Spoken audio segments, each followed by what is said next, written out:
Muy buenas tardes, compañeritos. Gusto saludarles, esperando que no nos afecte el internet. Pero mientras tanto, seguimos adelante. Estoy con un poquito de problemas con el internet. Pero bueno, vamos con el grupo número 10, por favor. Estos son casos emblemáticos para la justicia penal guatemalteca, especialmente en el ámbito de las penas y muy particularmente la pena de muerte. A raíz de estos dos casos, es que Guatemala ya no se le puede imponer la pena de muerte por la misma jurisprudencia de la Corte Interamericana de Derechos Humanos. Y posteriormente estas son las bases que sustentó la misma Corte de Constitucionalidad para eliminar la pena de muerte en estos delitos, y en consecuencia ya no existe pena de muerte que aplicar. Bien, compañeritos, empecemos con el primero, por favor. Gracias, Lick. Solo voy a presentar. Perfecto. ¿Sí me escuchan bien? Aquí se le escucha de maravilla. Ah, excelente. Ahora la pregunta es, todos participaron, ¿verdad? En su grupo. Sí, licenciado, todos. Muy bien, empecemos. Solo vamos a...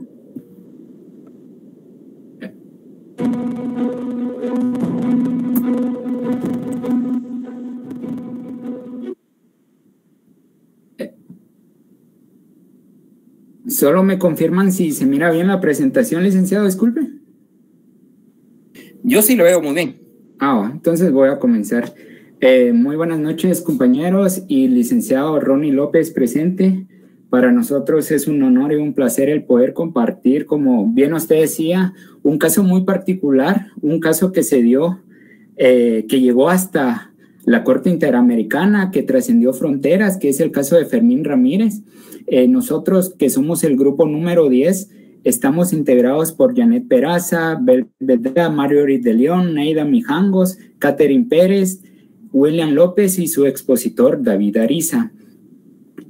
Antes de comenzar sobre el caso, tenemos que hablar sobre qué es la Corte Interamericana, ya que muchas veces escuchamos de tales organismos, instituciones, pero no sabemos por qué, para qué están o por qué tienen injerencia a nivel nacional. La Corte Interamericana de los Derechos Humanos es una corte que es una institución meramente penal, que es una de las tres que defienden los derechos humanos de cualquier sujeto, la cual se le da a conocer casos contenciosos y también estudia los mecanismos por el cual se dio la sentencia.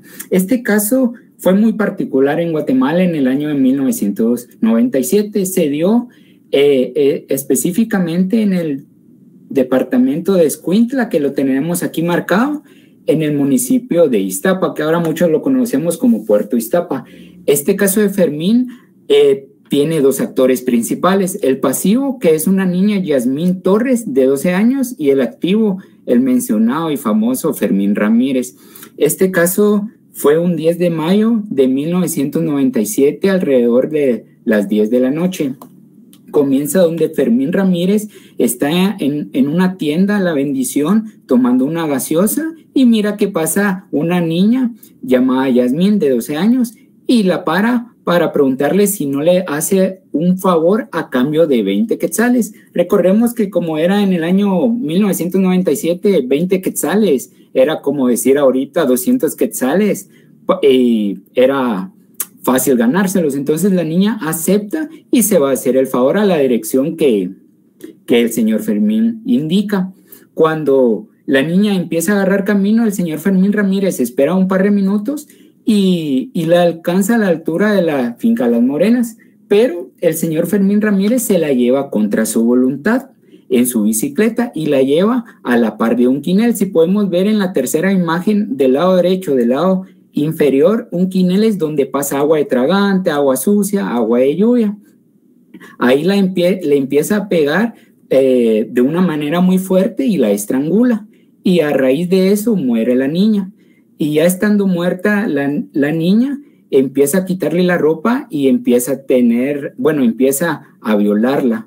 Cuando termina de violarla, el señor Fermín, con tal de ocultar el cuerpo, la tira al quinel y sobre el cuerpo de la niña pone un tronco de árbol para disimular el delito. Todavía tiene el tiempo el señor Fermín Ramírez de entrar al quinel, sale del quinel ya limpio, pero se coloca otra vez su ropa, la cual estaba ensangrentada. Entonces los vecinos, al escuchar todo este movimiento, salen y cuando lo querían linchar, llega la policía y es entregado a la policía, pero las primeras acciones, como aquí lo podemos ver, se da el 10 de mayo, que todo esto fue el 10 de mayo alrededor de las 10 a 11 de la noche, pero 4 días después, el 15 de mayo, siempre en 1997, el juzgado segundo de primera instancia del ramo penal, narcoactividad y delitos contra el ambiente de Escuintla manda a prisión preventiva al señor Fermín Ramírez por los delitos de asesinato y violación calificada. Si podemos aquí ver, el 15 de mayo iba por 2 delitos, asesinato y violación calificada, pero un par de meses después, el MP, que sería el 1 de agosto, el MP pide apertura del juicio contra el señor Fermín Ramírez, pero ya solo por un delito, que es la violación calificada. ¿Pero qué es una violación calificada? Muchas veces nosotros pensamos de violación que solo es penetración en contra de la voluntad de la persona, y tal vez cuando escuchamos calificada es porque tal vez lo hace de cierta manera, pero si nos vamos al Código Penal que estaba vigente en ese año, estaba en su artículo 175, que indica que a raíz de esto, la persona pasiva resultare muerta, se le colocará una pena de 30 a 50 años de prisión, pero si la persona es de 10 años o de menos edad, una pena de muerte. Ya lo indico así detalladamente, ya que hasta el día de hoy este artículo ya está derogado en el Código Penal que tenemos vigente.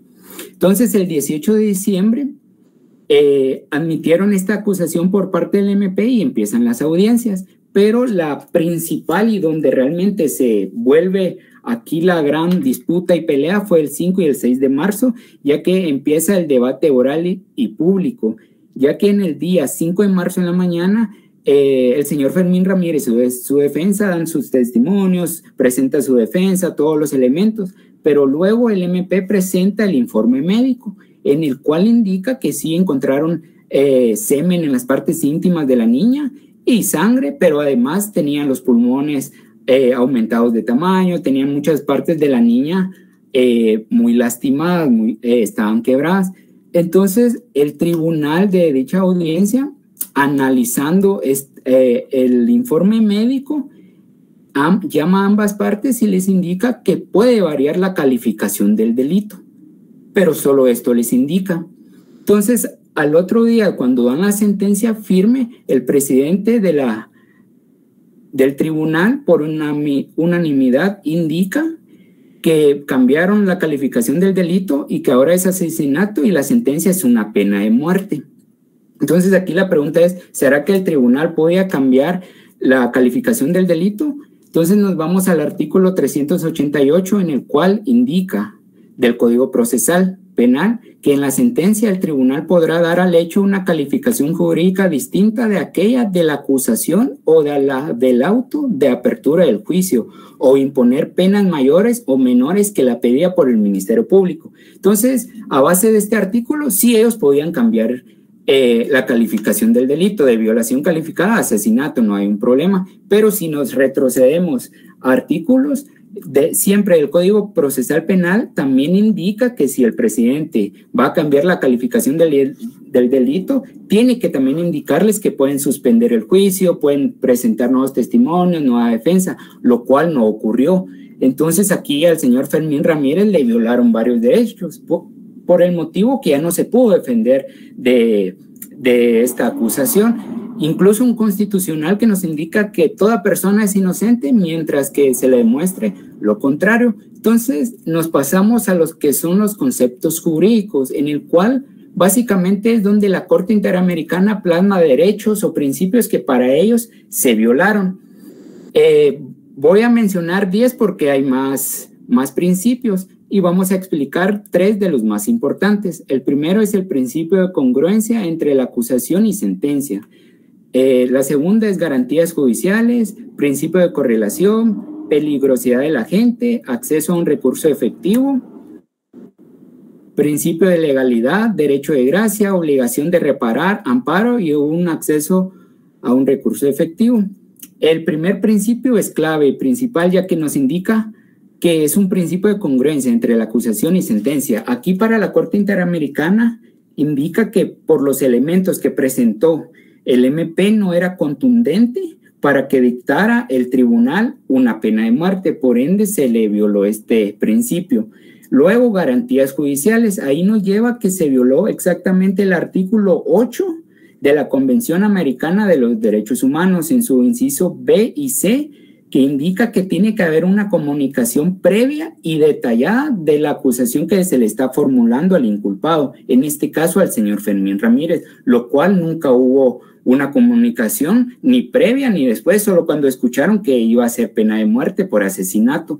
La quinta, que también es muy importante y que nos llamó mucho la atención al grupo, fue la de un acceso a un recurso efectivo. ¿Por qué? Porque este principio indica que más de alguna impugnación o recurso tiene que salir resuelto a favor de la persona. En este caso, la defensa de Fermín Ramírez interpuso más de 18 impugnaciones o amparos en diferentes organismos, instituciones, e incluso llevó uno al ministro de Gobernación de esa época y ninguno le fue resuelto a su favor. Entonces vamos a seguir con mi compañera Catherine Pérez. ¿Qué resolvió la Corte Interamericana de los Derechos Humanos y cuáles fueron las medidas de reparación que obligó al Estado de Guatemala a realizar? Buenas tardes, compañeros y estimado licenciado. Mi nombre es Catherine Pérez y es un placer para mí poder compartir este tercer y último apartado. Como mencionaba mi compañero David, este caso se refiere a la responsabilidad internacional del Estado por la imposición de la pena de muerte al señor Fermín Ramírez sin haberse respetado un debido proceso. Debemos mencionar también acá y recalcar que dentro del caso no solo fue el debido proceso que se irrespetó, sino también los derechos inherentes a la persona humana, como lo son la vida y el derecho a la defensa. Y esto se derivó desde el momento en que no se llevó un proceso de acuerdo a lo establecido en la ley de esa época. Pero ¿por qué se menciona que la vida fue un derecho que se irrespetó? Si al señor Fermín Ramírez, pues al final de cuentas no lo ejecutaron.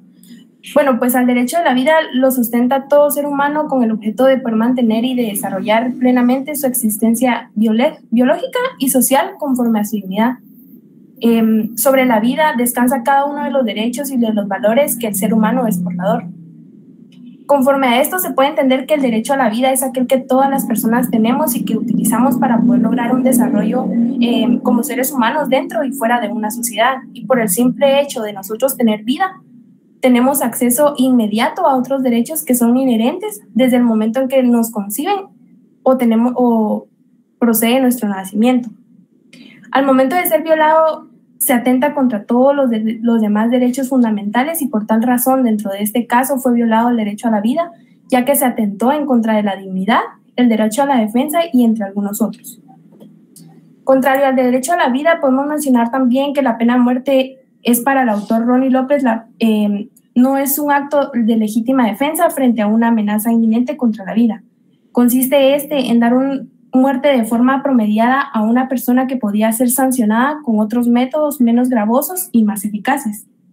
En cuanto a esta definición, el licenciado es muy objetivo al determinar que no se le llama pena de muerte a la de legítima defensa, porque si bien es cierto, cuando un Estado condena a un delincuente a la pena de muerte, dicha pena se aplica de forma predeterminada y no por defensa. Cuando se habla de legítima defensa, nos referimos a que una persona ve amenazada su vida o la de otra persona y se defiende causándole la muerte a su atacante. Ahora, en cuanto a la pena de muerte, es una condena que no se resarce del daño, y si bien es cierto que existen otras penas que pueden aplicarse para resarcir estos daños y que son más adecuadas y eficientes, como la privación de la libertad, pues en Guatemala no surge mucho efecto porque en el país el delincuente no se regenera y se readapta en la sociedad.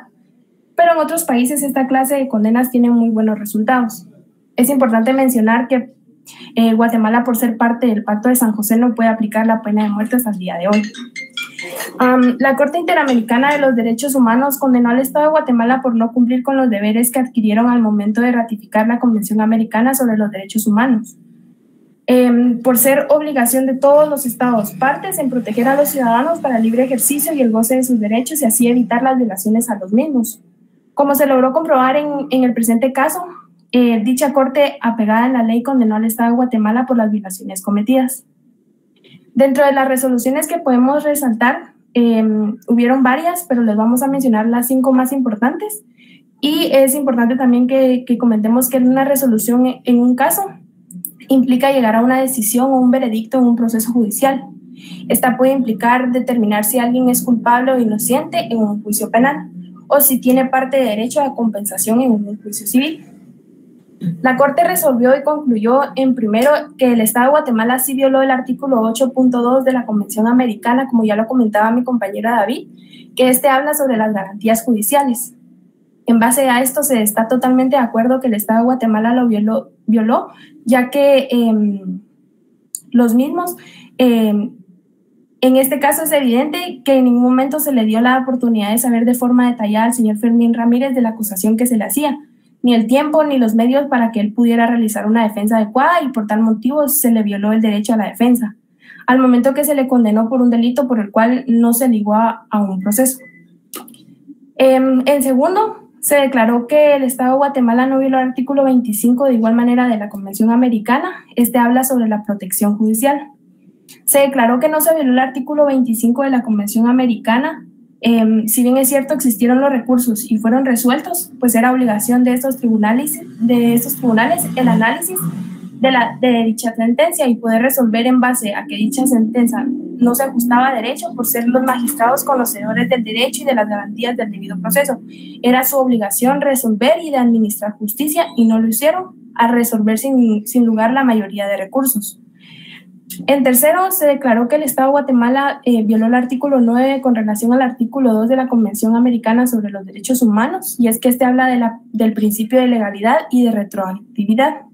Nadie puede ser condenado por acciones o omisiones que al momento de cometerse no fueron delictivos según el derecho aplicable. De cierto modo, se está de acuerdo con la decisión de la Corte Interamericana, en el sentido que no es claro lo que se establece en cuanto a la peligrosidad de la gente. Este término es muy ambiguo dentro de la ley y no se regula de forma clara cómo se va a determinar. Cuarto, es que tenemos que la Corte Interamericana declaró que el Estado de Guatemala violó el artículo 9 de igual manera con relación al artículo 2.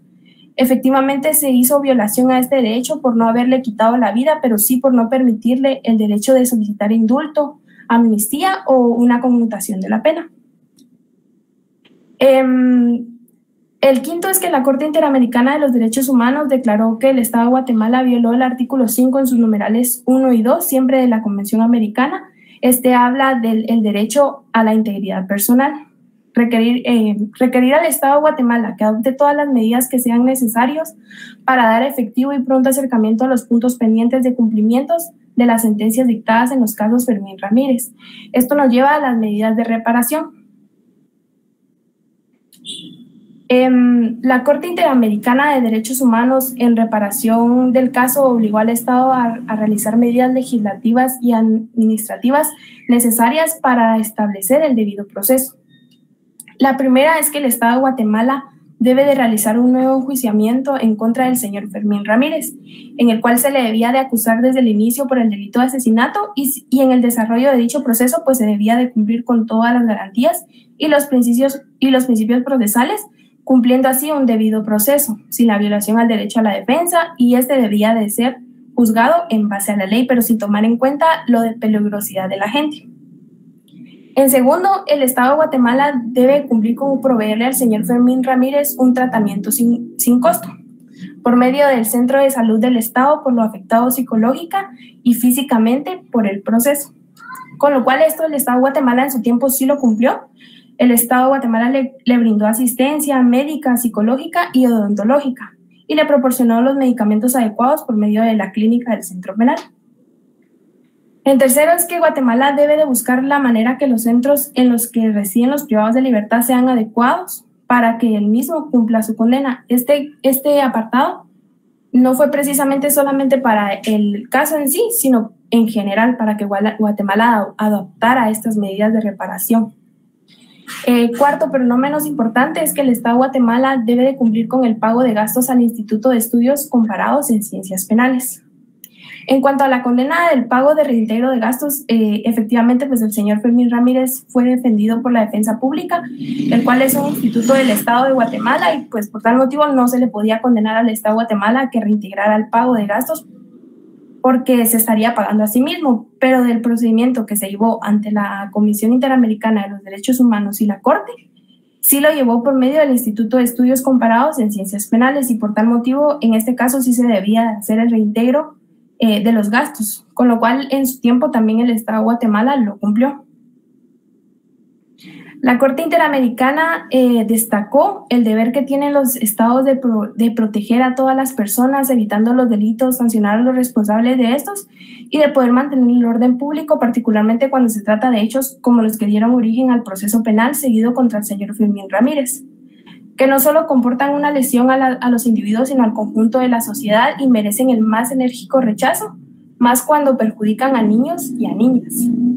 Sin embargo, la lucha de los estados contra el crimen pues, debe desarrollarse dentro de los límites y conforme a los procedimientos que permitan preservar tanto la seguridad pública como el pleno respeto a los derechos humanos de quienes se hallen sometidos a su jurisdicción. En base a esta investigación que como equipo realizamos, logramos evidenciar que el Estado de Guatemala, violó el derecho de defensa, del debido proceso, el derecho a la vida del señor Fermín Ramírez al no poder llevar un juicio en base a la ley y por no otorgarle un recurso de gracia, y por tal motivo, después de una larga investigación, la Corte Interamericana de los Derechos Humanos determinó que existen violaciones a estos derechos humanos por todos los actos contrarios a la ley, que se le realizaron en el desarrollo del primer juicio realizado por el Estado de Guatemala en contra del señor Fermín Ramírez, como ya lo mencionábamos, y sin haberse formado una justificación a dichas violaciones. La Corte procedió a condenar al Estado de Guatemala buscando como fin primordial que dentro del Estado sea justicia. Sin cometer violaciones a los derechos humanos, se puede determinar que el Estado de Guatemala no se puede determinar que el Estado de Guatemala ya no cometa estas violaciones por ser un país en el que se pasa por la mala elección de sus autoridades y el abuso del poder. En la actualidad, Guatemala es uno de los países de Latinoamérica que ha sido condenado por la Corte Interamericana de los Derechos Humanos por violar los derechos humanos. Agradezco mucho su atención. Si alguno tiene alguna duda, con gusto estamos para servirles.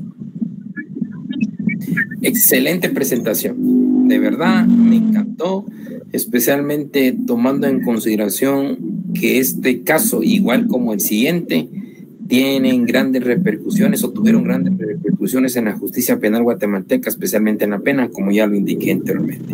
Felicitaciones, compañeritos. Vamos con el siguiente grupo, por favor.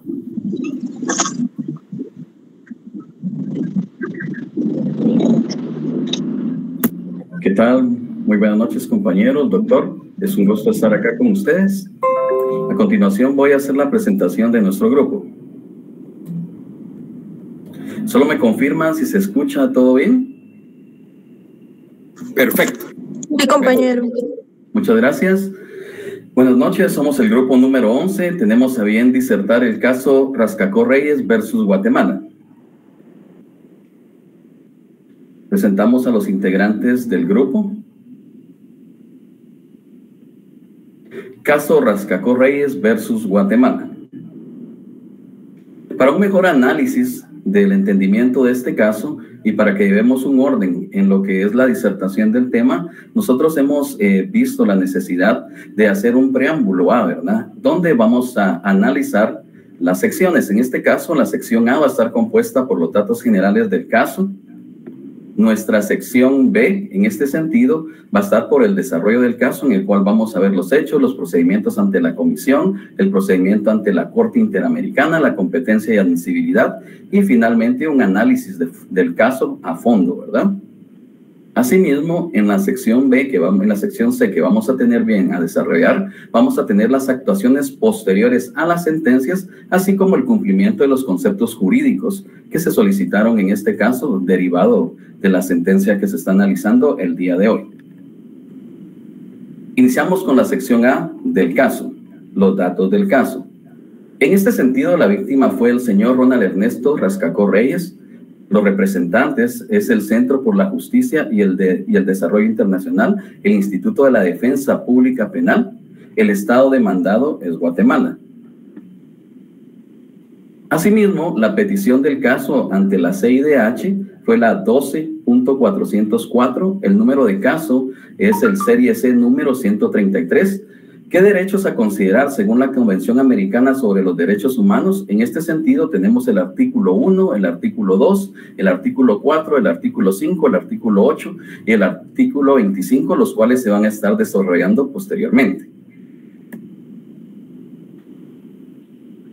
Asimismo, también tenemos otros instrumentos internacionales que se utilizaron acá. En este sentido, la Organización de Estados Americanos también consideró en este sentido como un instrumento extra, ¿verdad?, las condiciones mínimas que deben de tener los que están en un reclusorio, ¿verdad?, que es otro instrumento que se utilizó para este caso. Tenemos como punto 8 la sumilla del caso. Básicamente, al referirnos al término sumilla, acá estamos haciendo énfasis a un resumen de lo que es el caso. El caso se refiere a la responsabilidad internacional del Estado por la imposición de la pena de muerte al señor Ronald Ernesto Rash-Kako sin un debido proceso, así como por las condiciones de detención en las que se encontró. La sección B es el desarrollo del caso. Primero, sabemos que los hechos iniciaron el 5 de agosto de 1997, cuando el niño Pedro León Wu fue secuestrado por 3 hombres armados. El 6 de agosto de 1997, el niño fue localizado y liberado ileso como producto de los operativos policíacos. En el operativo fue capturado Ronald Ernesto Rash-Kako Reyes. El 14 de mayo de 1999, el Tribunal Sexto de Sentencia Penal, Narcoactividad y Delitos contra el Ambiente de Guatemala dictó sentencia condenatoria en contra del señor Rash-Kako Reyes, condenándolo a pena de muerte tal como se encontraba establecido en el Código Penal, el artículo 201, que hablaba acerca de plagio o secuestro en ese momento. Recordemos que en ese momento el artículo 201 pues, no se limitaba directamente a colocar plagios o secuestros de alta gravedad y aquellos que son mínimos, ¿verdad? Por esa razón, el Estado había condenado al señor Rash-Kako Reyes a la pena de muerte. Asimismo, podemos establecer, ¿verdad?, que a partir de todo ello, ¿verdad?, que ya se le había dictaminado la pena de muerte al señor Rash-Kako Reyes, él se encontraba en ciertas condiciones que no eran adecuadas, ¿verdad?, para la vida humana. Él se encontraba confinado en un establecimiento de máxima seguridad en la zona 18. Su celda era aproximadamente de 4 metros cuadrados. Él solo podía ir a un patio cementado que tenía casi que las mismas características de su celda, la cual estaba con rejas y malla. En la misma celda se encontraban las instalaciones sanitarias, las cuales estaban en condiciones altamente, en este caso, deficientes e insalubres. El señor se queja ante las autoridades de que tiene afecciones relacionadas con la tensión que le produce la espera de la ejecución de su sentencia. No obstante, no recibe ningún tratamiento médico adecuado, ni medicamentos de ningún tipo, ni asistencia psicológica. En ese momento, el señor Rash-Kako Reyes se siente desesperado, a tal punto de él mismo quererse quitar la vida. ¿Y por qué razón pensó el señor Rash-Kako Reyes esta parte? Porque él no quería dar un espectáculo a toda la población guatemalteca, debido a todos, en este caso, las violaciones a los derechos que él está siendo sometido, ¿verdad?, por este caso, por el Estado de Guatemala, en el lugar donde él se encontraba. En este caso, ahora vamos a hablar de los procedimientos ante la Comisión Interamericana. Primero, la fecha de la presentación de la petición fue el 28 de enero de 2002. La petición es la denuncia de la violación cometida a los derechos humanos de Rash-Kako. La fecha de informe de admisibilidad fue el 9 de octubre de 2002. En este caso, el informe de admisibilidad es el segundo paso de la Corte al aceptar la denuncia. La fecha de informe de fondo es el 8 de octubre del año 2003, que básicamente es la conclusión del hecho del caso. La fecha de remisión del caso fue el 18 de septiembre de 2004. El petitorio de la Corte Interamericana de Derechos Humanos, en este caso la comisión solicitó al tribunal que declarara la responsabilidad internacional del Estado de Guatemala por la presunta violación de los derechos del señor Reyes. A petitorio de los representantes de las víctimas, los representantes coincidieron con las violaciones alegadas por la CIDH. Se emitieron medidas provisionales el 30 de agosto de 2004 y el 9 de mayo de 2008.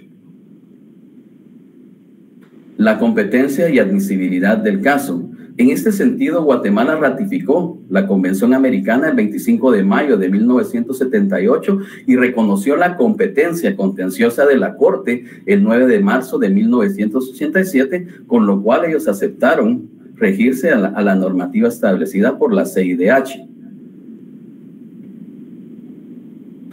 Vamos a empezar con lo que es el análisis a fondo del caso. En este sentido, al principio vimos que habían diversos artículos, ¿verdad?, que se tendrían que considerar en este caso. Tenemos el artículo 1, que es la obligación de respetar derechos, y el artículo 2, que es el deber de adoptar disposiciones de derecho interno. Al interpretar el artículo 4.2 de la Convención Americana en los países que no han abolido la pena de muerte, esta solo podrá imponerse por los delitos más graves en cumplimiento de sentencia ejecutaria por un tribunal competente y de conformidad con una ley que establezca tal pena, dictada con anterioridad a la comisión del delito. Tampoco se extenderá su aplicación a los delitos a los cuales no se aplique actualmente. Continuando con el análisis del artículo 1 y el artículo 2, tomando en consideración el artículo 201 del Decreto Legislativo 8196, que se aplicó en la condena del señor Rascacó, en este se tipifica una sola conducta: sustracción o aprehensión de una persona acompañada de cierto propósito. La acción de muerte no se halla abarcada por este tipo penal en este sentido, ya que protegía la libertad individual, no la vida, y prevé la imposición de la pena de muerte al secuestrador. La Corte, en este sentido, señala que la Convención Americana reduce el ámbito de aplicación de la pena de muerte a los delitos comunes más graves. Es decir, tiene el propósito de considerar dicha pena aplicable solo en condiciones verdaderamente excepcionales, es decir, cuando en este caso se pudiera perder el bien jurídico tutelado, ¿verdad?, de las personas. En el caso que estamos hoy teniendo objeto de estudio, el artículo 201 del Código Penal aplicado al señor Rascacó Reyes sanciona con pena de muerte tanto el plagio simple como cualquier otra forma de plagio o secuestro, desatendiendo así lo que se encuentra en el artículo 4.2 de la Convención Americana respecto de la aplicación de la pena de muerte solamente a los delitos más graves. O sea que por un delito menor, pues ya tiraba pena de muerte y no tomaba en consideración esos delitos más graves. Por lo anterior, la Corte concluye en este sentido que el artículo 201 del Código Penal guatemalteco, en que se fundamentó la condena al señor Rascacó, viola la prohibición de privación arbitraria de la vida establecida en el artículo 4.1 y 4.2 de la Convención. No se puede aplicar en este sentido, compañeros, pena de muerte mientras la solicitud esté pendiente de decisión ante una autoridad competente. Es por ello, ¿verdad?, que la Corte consideró que el Estado de Guatemala incumplió con la obligación derivada del artículo 4.6 de la Convención en relación con los artículos 1.1 y .2 de la misma. En el presente caso, la Corte no encuentra motivo alguno para apartarse de su jurisprudencia. El artículo 2 de la Convención Americana obliga a los estados partes, del cual forma, valga la redundancia, parte Guatemala, a adoptar con arreglo a sus procedimientos constitucionales y a las disposiciones de convención las medidas legislativas o de otro carácter que fueran necesarias para hacer efectivos los derechos y las libertades protegidas por aquellos. Por lo expuesto anteriormente, la Corte considera que el Estado realmente violó los derechos consagrados en el artículo 4.1, 4.2 y 4.6 de la Convención Americana en relación con los artículos 1.1 y 2 de la misma, en perjuicio del señor Ronald Ernesto Rascacó Reyes. Continuamos en el análisis a fondo con el artículo 5, que es el derecho a la integridad personal en relación con la obligación de respetar los derechos. En este sentido, la Corte ha especificado que toda persona privada de la libertad tiene derecho a vivir en condiciones íntegras de detención y con una dignidad humana. En el presente caso que estamos analizando, el Estado no cumple con estos parámetros. Durante la detención del señor Rascacó Reyes en el sector de la zona 18, ¿verdad? ¿Por qué razón? Porque no se encontraba en las condiciones necesarias. Por tal motivo, la Corte estima que las condiciones de detención en las que ha sido sometido el señor Ronald Ernesto Rascacó Reyes han sido violatorias de su derecho a la integridad física, psíquica y moral, contenida en el artículo 5.1 de la Convención y han constituido un trato cruel, inhumano y degradante contrario al artículo 5.2 de la misma. Continuamos con el análisis. En este sentido, veremos el artículo 8, el derecho a las garantías judiciales. El tribunal considera que los hechos que se alegaron en el presente caso respecto del artículo 8 de la Convención Americana de Garantías Judiciales han sido examinados a analizar la pena de muerte, que ha sido obligatoria para el señor Rascacó, por lo que no hay necesidad de pronunciarse debidamente sobre ellos. Eso fue lo que nos indica en este caso el análisis que se hizo del artículo 8. Continuamos con la presentación. El artículo 25, el derecho a la protección judicial. En este sentido, las instancias superiores admitieron a trámite y resolvieron con regularidad los recursos que en este caso interpuso la defensa, es decir, los abogados del señor Rascacó Reyes. Luego del análisis de los fundamentos de hecho y de derecho contenidos en las resoluciones de los recursos intentados en el proceso que el tribunal dictaminó, este no considera demostrado, o él considera que no se demostró que el Estado violó el derecho del señor Rascacó Reyes a un recurso efectivo para impugnar la sentencia dictada en su contra en los términos del artículo 25 de la Convención Americana. Es así como en este momento yo finalizo mi participación. Voy a desconectar un poquito mi presentación y mi cámara para que el próximo compañero continúe con su disertación.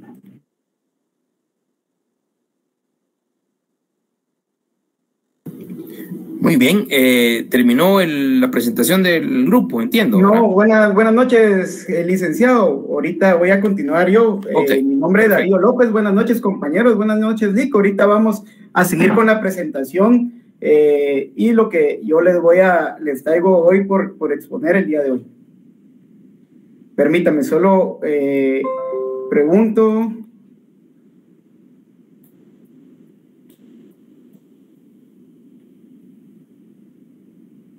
¿Ya pueden ver la presentación? No, no se le ve nada. Sí, mira. ¿Ya se ve? Sí, sí se ve. Muy bien. Al menos conmigo no se ve, don. Yo tampoco la puedo ver. Doctor, Yo tampoco lo puedo ver. Solo la intervención. Vamos a volverla a compartir, permítanme. Perfecto. Sí. Doctor, solo la intervención. Al parecer, ¿sí? la configuración que está en la Meet, hay que cambiarle de diseño, porque sí se muestra la cámara de los compañeros y en otra parte se muestra la presentación que ellos tienen. Tal vez esa es la forma de corregirlo, pero solo es el comentario por ahora, doctor. Muy bien, gracias, don Irving. Ok, voy aquí. Ahorita... Ustedes son pilas, hombre. Ustedes ya nacieron con las pilas bien hechas. Ok, ahí ya me miro yo en cámara, si no estoy mal. Ahora voy a empezar con la presentación, permítanme. Ahora sí ya se ve. Ok, vamos aquí. Presentar. Acá. Ya. Ahí ya lo veo, ¿verdad? Perfecto. Muy bien. Entonces, muy buenas noches. Darío López, mi nombre, licenciado y compañeros. Qué gusto volver a estar aquí con ustedes al frente y poder seguir exponiendo lo interesante de este caso. En mi caso, a mí me ha tocado hablarles un poquito de la sentencia del caso de Rascacó Reyes versus Guatemala. Y para ello puedo indicar que el 15 de septiembre de 2005 se dicta la sentencia de fondo de reparaciones y costas del caso expuesto, siendo el fallo de la Corte Interamericana el siguiente. La Corte encontró responsable internacionalmente al Estado de Guatemala por la condena a la pena de muerte que se le impuso al señor Rascacó Reyes el 14 de mayo de 1999 por la acusación del delito de plagio o secuestro en calidad de autor directo. Esto trae 4 puntos resolutivos importantes, y el primero es que el Estado violó en perjuicio del señor Rascacó Reyes los derechos consagrados en el artículo 4.1, 4.2 y 4.6 de la Convención Americana de los Derechos Humanos.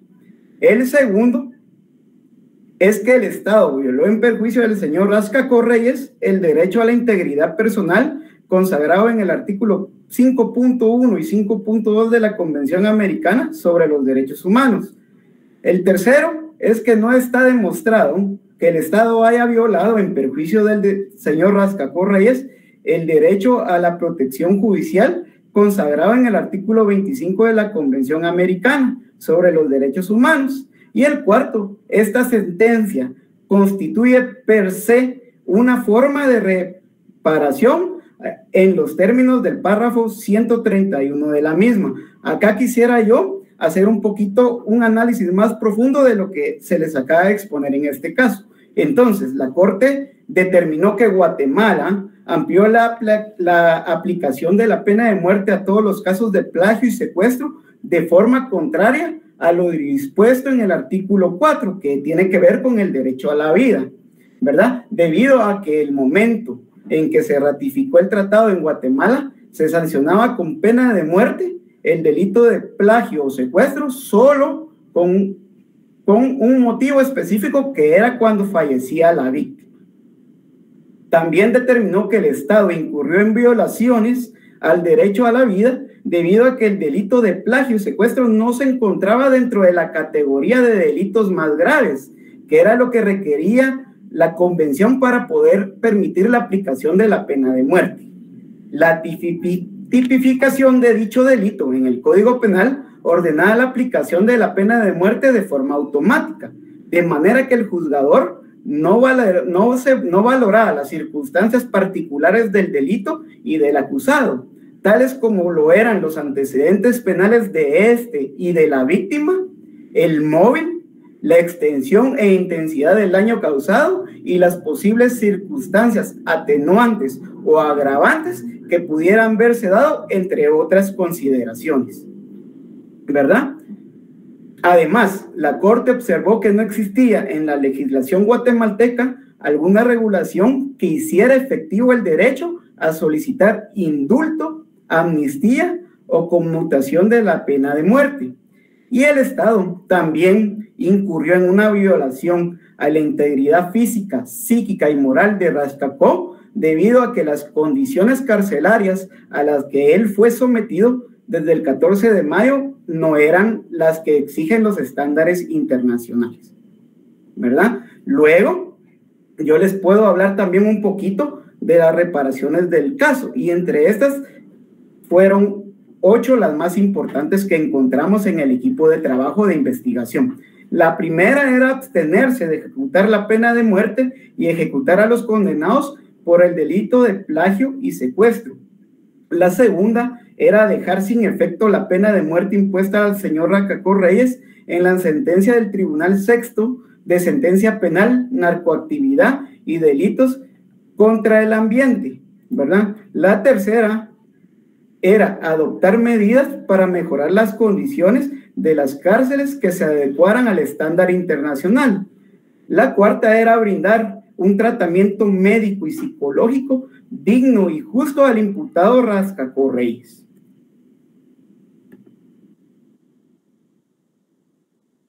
La quinta era permitir las visitas conyugales de su esposa. La sexta era adoptar las medidas necesarias para poder reinsertar a Rascacó a la sociedad. La séptima fue pagar las cantidades fijadas como reembolso de costas y gastos dentro del plazo de 1 año, que equivalía en aquel momento a $5,000 de los Estados Unidos de América o su equivalente en moneda nacional. Y la octava era difundir la sentencia a través del diario oficial y otro de amplia circulación nacional. Luego entramos a la sección C para continuar, y la sección C traemos las actuaciones posteriores a la sentencia. En relación a la supervisión del cumplimiento de sentencia, la última fecha de resolución es el 30 de enero de 2019. Y acá se encontró que el Estado de Guatemala ha cumplido con lo siguiente. Primero, dejó sin efecto la pena impuesta al señor Rascacó Reyes. Luego, publicó las partes pertinentes del fallo dictado en el presente caso. También pagó cantidades fijadas por reembolso de costas y gastos. El Estado de Guatemala ha cumplido parcialmente con lo siguiente. o cumplió parcialmente con lo siguiente y le brindó tratamiento médico al señor Rascacó, ¿verdad? Y quedan pendientes de cumplimiento los puntos resolutivos siguientes. Primero, modificar el artículo 201 del Código Penal. Segundo, abstenerse de aplicar la pena de muerte a los condenados por el delito de plagio o secuestro en su situación simple. Luego, también crear un procedimiento para que el condenado a muerte tenga derecho a solicitar indulto. También mejorar las condiciones de las cárceles a los estándares internacionales mínimos que se exigen. Y ya, para ir cerrando con la presentación, les hablaré un poquito de los conceptos jurídicos que se encontraron dentro del caso. Primero, el amparo, que es un proceso que cumple una doble función para proteger las garantías tanto de los ciudadanos y también a la propia Constitución, evitando que sea violada, ¿verdad? Luego está la apelación, que es un proceso de corrección de errores como un proceso de aclaración o interpretación de la ley. Luego está el bien jurídico tutelado, que son todos aquellos derechos que se estiman como valiosos dentro de la vida social y por ello son protegidos para que nadie se atreva a dañarlos. Luego viene el delito, que todos sabemos que es una acción típica, antijurídica, imputable, culpable y sometida a una sanción penal y a veces a condiciones objetivas de punibilidad, ¿verdad? Luego está la casación, que es un recurso extraordinario que tiene por objeto anular una sentencia judicial que contiene una incorrecta interpretación o aplicación de la ley.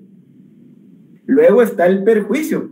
Puede referirse a un detrimento patrimonial sufrido por una persona natural o jurídica en consecuencia de las acciones u omisiones de un tercero y que normalmente debe ser indemnizado por quien lo ocasiona.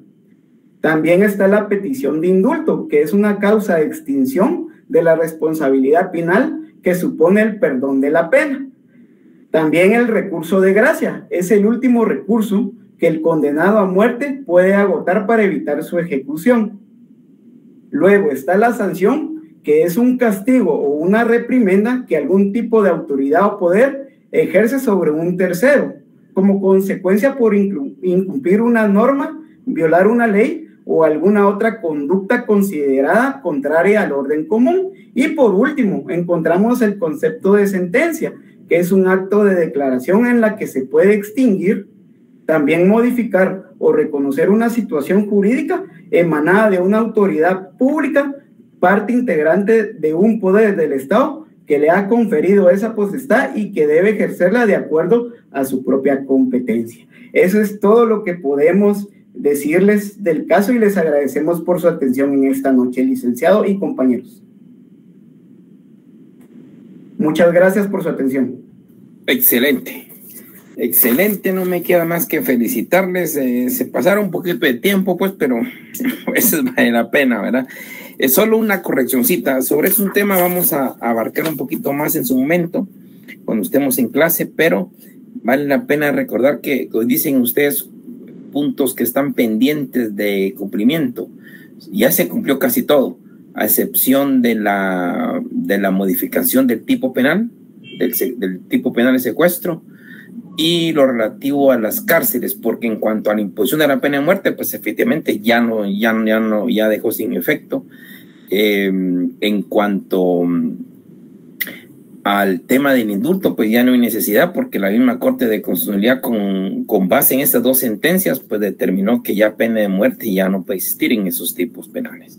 Perfecto. Vamos con el siguiente, por favor, por horas de tiempo. Felicitaciones, compañeros.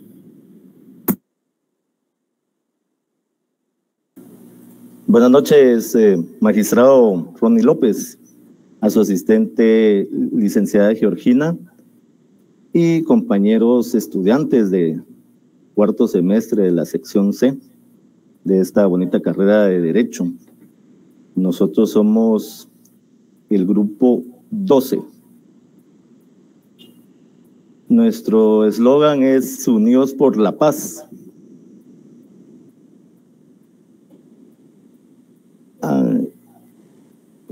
Los integrantes del grupo son la compañera Ingrid Aguilón, Isabel Ruiz, Beverly Canagüí, Melissa Cente, Nilsa Lima y mi compañera que me acompaña en la exposición, Melanie Valdés, así como mi persona, Carlos Magarín. A nosotros nos tocó exponer sobre el polémico caso de la señora María Tiu Tojín y su hija de 1 mes de edad, la niña Josefa Tiu Tojín. Hola, soy María Tiu Tojín. Los hechos del presente caso se iniciaron el 29 de agosto de 1990 cuando efectivos del ejército guatemalteco, acompañados por miembros de las patrullas de autodefensa civil, llegaron a Santa Clara, municipio de Chajul. En dicho lugar capturaron a 86 de sus residentes. Esta comunidad estaba formada por grupos de familias desplazadas que se habían refugiado en las montañas, como resistencia a las estrategias del ejército guatemalteco utilizadas en contra de la población desplazada durante el conflicto armado interno. Transcurría el 26 de noviembre del 2008. Era un día cálido. En la 10ª avenida entre las calles 45 y 47 de Los Yoses, en el distrito de San Pedro, de la ciudad de San José, donde se ubica la Corte Interamericana de Derechos Humanos, se lee una sentencia contra el Estado de Guatemala. Por el caso Tiu Tojín, la Corte integrada por los siguientes jueces: la presidenta Cecilia Medina Quiroga, vicepresidente Diego García Sayán, el juez Sergio García Ramírez. Fíjate que yo había pedido que trajeran ese rollo de papel a las Manuel 8. Ventura Robles, juez Leonardo Franco, Sí. jueza Perdón, hay una interrupción Margaret. de una compañera, perdón, se nos puede apagar el micrófono, por favor. Rosario, su micrófono.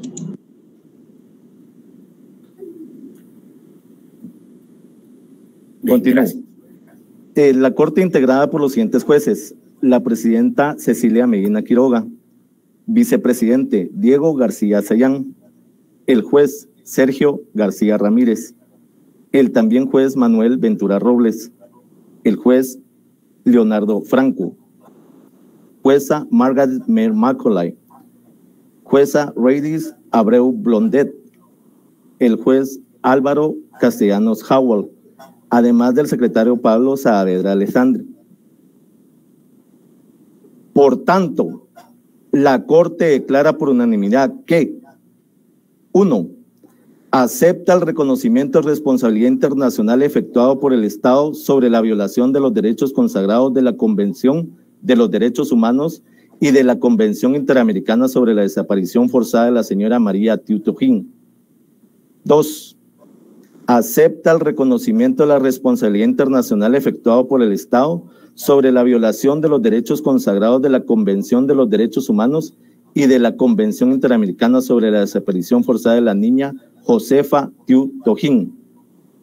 3. Acepta el reconocimiento de la responsabilidad internacional efectuado por el Estado sobre la violación de los derechos consagrados de la Convención de los Derechos Humanos en perjuicio de Victoriana Tiu Tojín. 4.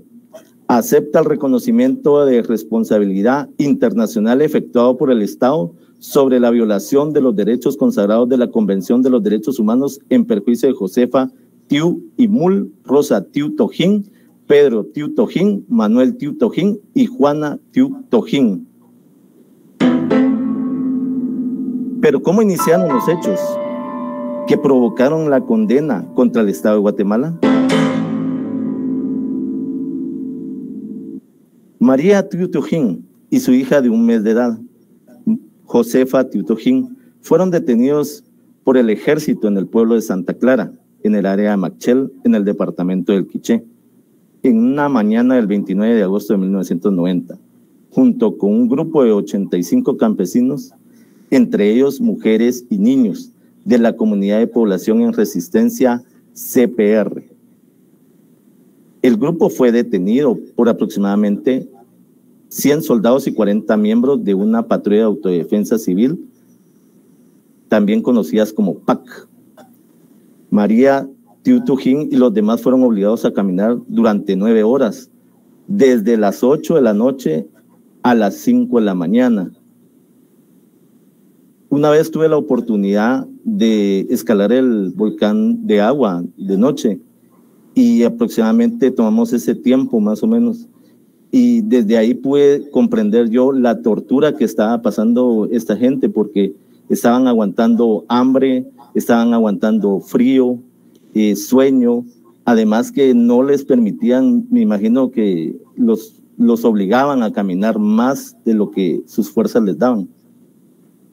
Llegaron hasta la población de Amachel y fueron conducidos a la escuela del pueblo y retenidos ahí durante 9 días. El único momento en que salieron de la escuela fue para ser sometidos a interrogatorios en la guarnición militar local. María Tiutojín, a quien las autoridades habían acusado de pertenecer a un grupo de oposición armada, fue sometida. Y es que en ese entonces, póngale que a ustedes le caían mal a un vecino o alguna persona, algún familiar o algo, y los acusaba, aunque no fuera cierto, de algo, las autoridades muchas veces lo iban a traer, así se le decía, ¿eh? Lo iban a traer sin respetar un debido proceso, ¿verdad? Fueron cosas que a mí me impactaron debido a que estas personas tal vez fueron acusados falsamente y solamente huían de la violencia que había en esos lugares. Dice, a prolongados interrogatorios durante el tiempo que estuvo detenido en la escuela la señora María Tiutojín.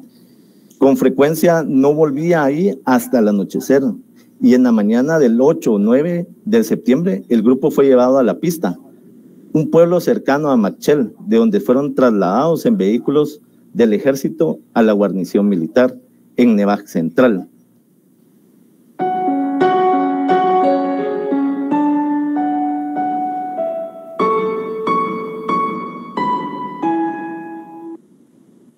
Según los informes, llegaron ahí a primera hora de la tarde y les fue facilitada comida en ese lugar, aunque parece haber cierta confusión en relación con el momento exacto en que María Tiutojín y su hijo fueron separados del grupo. Testigos oculares informaron que mientras estaban comiendo apareció un soldado y se la llevó. María Tiutojín estaba llorando según los informes. Ni el bebé ni su madre se volvieron a ser vistas jamás. Muchos de ustedes que han leído El Señor Presidente, esto me hizo recordar un fragmento del Señor Presidente en el cual una mujer es tomada por las autoridades y junto con su bebé. Muchos pensarán, bueno, eso fue una manera humanitaria de que no separar al hijo de la señora. Pero en ese relato lo que cuenta es que el niño era utilizado para torturar a la mamá, porque el niño lloraba de hambre y no se lo daban a la señora hasta que ella confesara, incluso tal vez algo que no era cierto, ¿verdad? Que confesara algo que no había hecho, con tal de poder tener el bebé cerca. Cuenta también en ese libro del Señor Presidente de que le echaban cal en el pezón para cuando el niño llegara a succionar la leche, rechazara el pezón por la cal que tenía. Eso me trajo ese pensamiento, ¿verdad? Cuando me enteré de lo impactante que era ese testimonio. Finalmente el grupo fue llevado a La Pista y ahí fue donde los trasladaron. Y ya no se supieron más de ellas dos, solamente que ella estaba llorando, ¿verdad? Posteriormente, pues el grupo ya fue trasladado a un centro de recepción de refugiados y personas desplazadas perteneciente a la Comisión Especial de Atención de Refugiados, CEAR, una organización gubernamental de refugiados. Las patrullas de autodefensa civil son fuerzas civiles auxiliares de las Fuerzas Armadas guatemaltecas. Se formaron por primera vez a principios de la década de los 80 como parte de la estrategia de contrainsurgencia, entonces seguida por el ejército. Ahora las autoridades sostienen que las patrullas son voluntarias. No obstante, Amnistía Internacional ha recibido numerosos informes según los cuales los que han intentado retirarse del servicio de patrulla civil han sido hostigamiento, amenazas de muerte e incluso ejecuciones extrajudiciales. O sea que aquellos que una vez violaron los derechos de otros finalmente fueron violados sus derechos también. Y como dice el libro de Ricardo Falla en Masacres de la Selva, dice, tan tales crímenes de lesa humanidad que lo que pasó nunca más se repita. A continuación dejo a mi compañera Melanie Valdés, que continuará exponiendo el tema. Muchísimas gracias, compañero Carlos. Mi nombre es Melanie Valdés. Yo voy a continuar con la presentación. El fundamento legal, caso Tío Tujín, derechos violados, tratados interamericanos que fueron violados también, y procedimiento ante la Comisión Interamericana de Derechos Humanos. Continuemos, Carlos, por favor. Como derechos violados tenemos el artículo número 1, que es la obligación de respetar los derechos humanos. Toda persona tiene derecho a que se respete su vida. Este derecho estará protegido por la ley y en general a partir del momento de la concepción. Nadie puede ser privado de la vida arbitrariamente. Artículo 19, derecho del niño. Derechos del niño. Todo niño tiene derecho a las medidas de protección que su condición de menor requieren por parte de su familia, de la sociedad y del Estado. Artículo 25, protección judicial. Toda persona tiene el derecho de buscar y recibir asilo en territorio extranjero en caso de persecución por delitos políticos o comunes conexos con los políticos y de acuerdo con la legislación de cada Estado y los convenios internacionales. Artículo número 5, derecho a la integridad personal. Toda persona tiene derecho a que se respete su integridad física y moral. Nadie debe ser sometido a torturas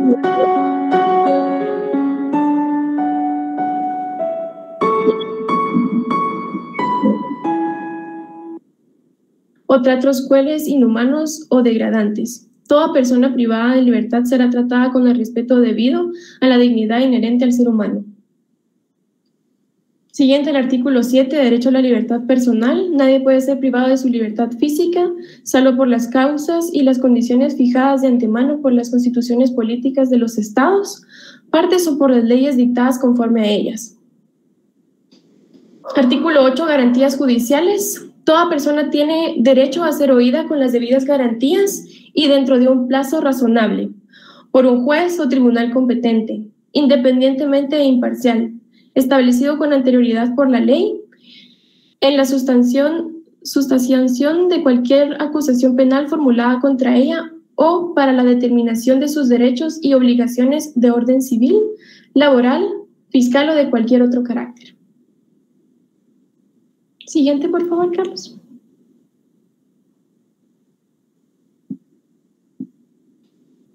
Gracias. Otro tratado interamericano que fue violado fue la Convención Interamericana sobre Desaparición Forzada de Personas. Los estados partes en esta convención se comprometen a: el artículo 1 dice no practicar, no permitir ni tolerar la desaparición forzada de personas, ni aún en estado de emergencia, excepción o suspensión de garantías individuales.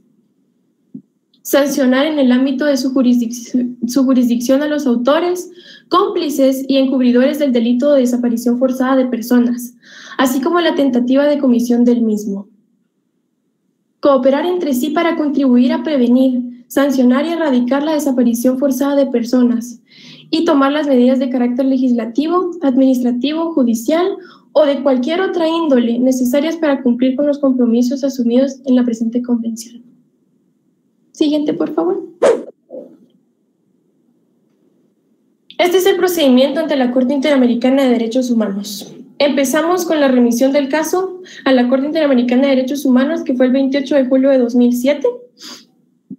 El petitorio de la Comisión Interamericana de Derechos Humanos presentó la demanda, en este caso con el objeto de que la Corte decidiera si el Estado violó los derechos consagrados en los artículos 4, 5, 7, 8 y 25 que leímos anteriormente.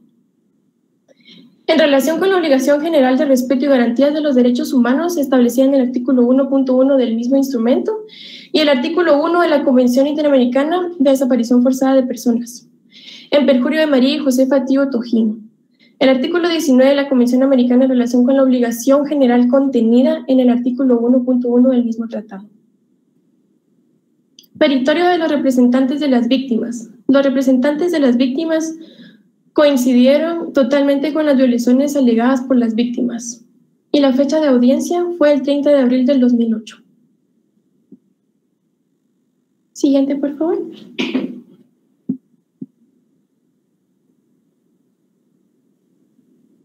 Hablemos de la sentencia.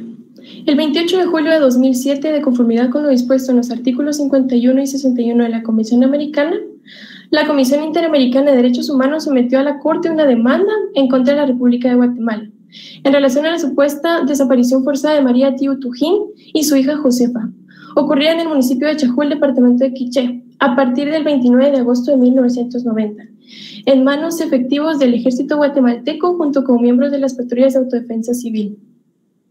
En su demanda, la comisión sostuvo que, a la fecha, el Estado no ha dado cumplimiento a su deber de investigar con la diligencia debida de estos hechos, los cuales permanecen en absoluta impunidad y bajo el conocimiento de tribunales militares.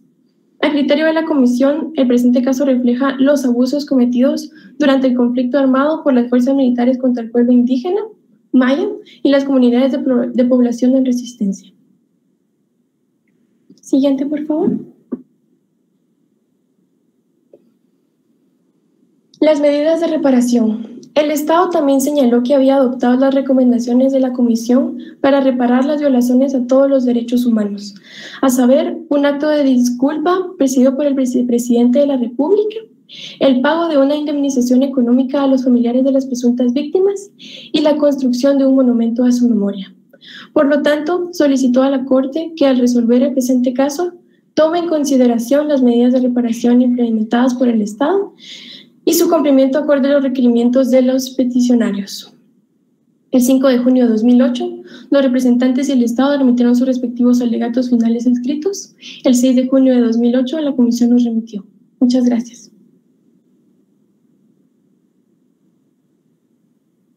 Me encantó la presentación, me encantó. Y don Carlos me hizo recordar temas importantes que vale la pena mencionarles.